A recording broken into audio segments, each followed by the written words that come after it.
Hace unos días el presidente reconoció que hay un mal humor social entre la población mexicana. Él se lo atribuye a la mayor utilización de las redes sociales y a factores externos que nada tienen que ver con el ejercicio de su gobierno. Pero no todos están de acuerdo. Lorenzo Meyer, Jorge Chabat y Arturo Alvarado hablan de cosas más profundas que influyen en este sentir de los mexicanos. Hablan de pobreza, corrupción, marginación, pero no todos se lo atribuyen al PRI. También hablan de esos 12 años en donde el PAN perdió una gran oportunidad histórica frente a los mexicanos.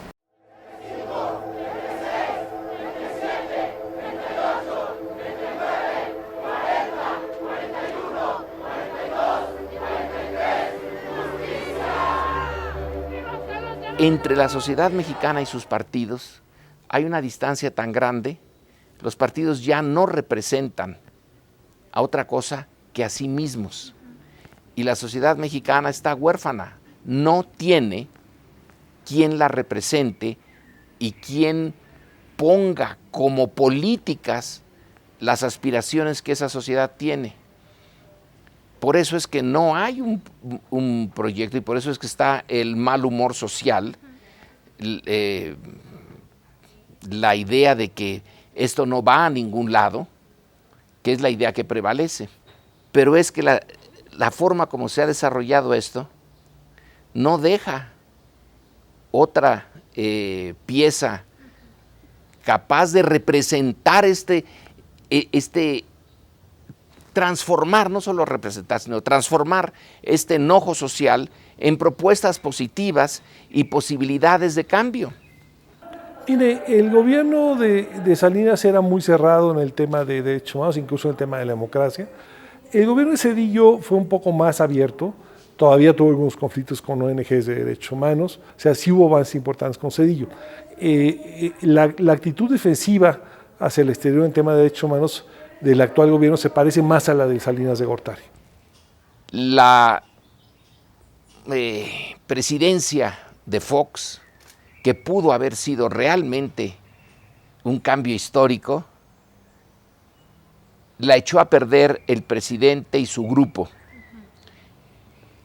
No fueron capaces de realmente lanzarse a la modificación de las reglas del juego, les tembló el pulso, tuvieron miedo al posible triunfo de la izquierda. Una izquierda que ya no era revolucionaria. Esa elección del 2006, que pudo haber consolidado la democracia política liberal, en fin, insisto, la que impera en el grueso de América Latina, fracasó.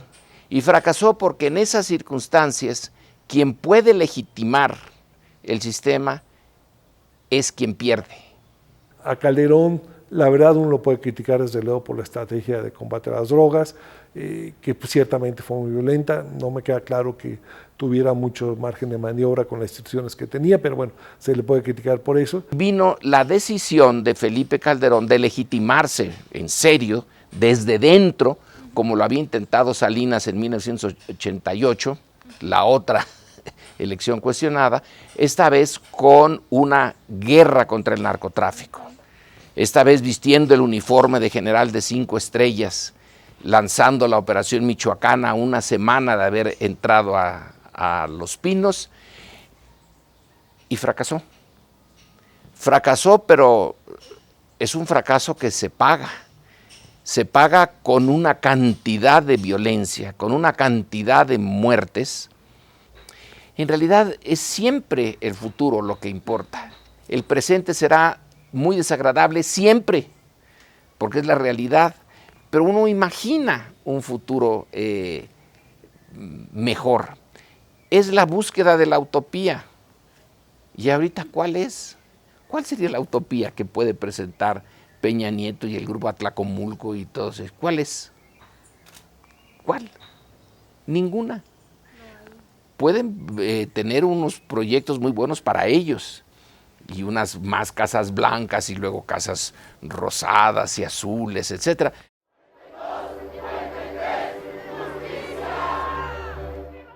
Digamos, seguimos teniendo una Procuraduría totalmente politizada y controlada por los gobernadores, que son además los principales hostigadores en muchos de los casos de buena parte de las organizaciones civiles, de las organizaciones de periodistas, y que son los que no están rindiendo cuentas en ninguna parte en esta materia, no obstante que hemos visto que hay serios problemas de procuración de justicia, violencia sistemática contra grupos sociales, contra grupos de periodistas, y una utilización totalmente politizada de la procuración de justicia y dependiendo de los intereses y de las fuerzas políticas. Y lo que tenemos es un conjunto de policías que no sabemos si funcionan. Pero sí vemos que violan sistemáticamente los derechos humanos, como lo mencionaba usted al principio. Es donde tenemos una de las áreas más problemáticas, en policías, en primer lugar, en segundo lugar, en procuración de justicia. En las áreas de procuración tenemos serias violaciones a derechos humanos, y en tercer lugar, en la intervención de las Fuerzas Armadas en materia de combate a los delitos. Pasaban cosas como lo de la matanza de Tlatelolco, pues no pasaba nada. En fin, ahora esto ya no puede ocurrir. Cualquier evento de este tipo, digo, lo vemos con el caso de los estudiantes desaparecidos de Ayotzinapa, te genera una gran presión y además con justa razón, ¿no?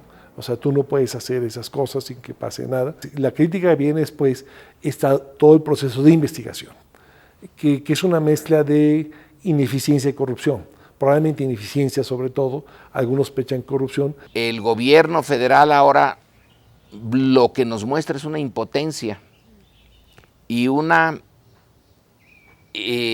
poca voluntad de ir al fondo. Y si un gobierno federal no es capaz de decirnos dónde están los restos, no quedan más que dos explicaciones. O una incapacidad enorme que llega rayana en la idiotez, o sí saben lo que pasó, pero no pueden decirlo. Tenemos problemas serios de corrupción y de conflicto de intereses. Vean ustedes al secretario de la Función Pública diciendo que se ha avanzado en corrupción y en conflicto de intereses cuando tenemos un problema profundo, y que yo creo ya está marcada, esta administración y el periodo de esta administración está marcado precisamente por esos dos grandes problemas, más por la violación de los derechos humanos. O sea, si ese va a ser el legado de esta administración, no está resolviendo los problemas de corrupción. El país está inmerso en una crisis de corrupción y sus principales partidos políticos lo que están haciendo es luchar desesperadamente porque no se dé pie a una verdadera legislación con dientes y con capacidad para hacerle frente a la corrupción. El tema de la corrupción tampoco parece que les importe demasiado, y hay casos escandalosos que están a la luz pública y que no se hace nada, o sea, y que sí tienen costo político, ¿no?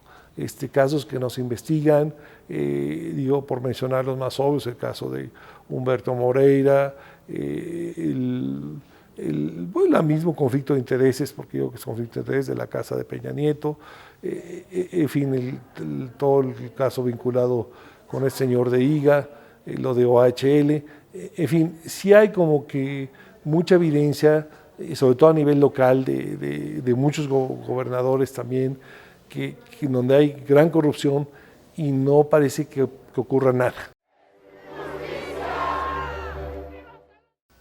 Va a haber un factor externo bien importante. Si triunfa el candidato republicano,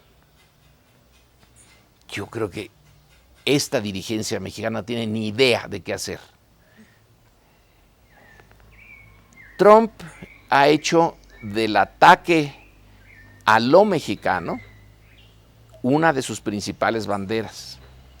Y una de esas partes es decirse directamente contra México, que es un actor muy débil, por lo tanto le puede pegar y no le pasa nada. Pero pues si gana Hillary tampoco nos va a ir tan bien, porque ella sí ya ha dicho, hay un problema de corrupción en México. El decir un poco lo que decía Salinas, el único juez de la democracia mexicana es el pueblo mexicano, eso no funciona, ¿no? Si hay elecciones donde se roban los votos, va a haber presión internacional. Si hay violaciones de derechos humanos, va a haber presión internacional. Un poco parafraseando a Juárez, esta idea de que el respeto a la tortura ajena es la paz, simplemente ya no funciona. O sea, ya es insostenible, es inaceptable. O sea, el tema de la inseguridad, junto con esta imagen de un gobierno que no respeta derechos humanos, que es poco sensible a estos temas, pues ciertamente no es el mejor mensaje para los inversionistas, porque en el fondo lo que está en cuestión es el Estado de Derecho. Y si algo buscan los inversionistas en todo el mundo es certeza y predictibilidad y Estado de Derecho, que las leyes se apliquen, ¿sí? Si las leyes no se aplican a medias y hay corrupción rampante por todos lados, pues evidentemente no es el mejor negocio invertir en este país, ¿no?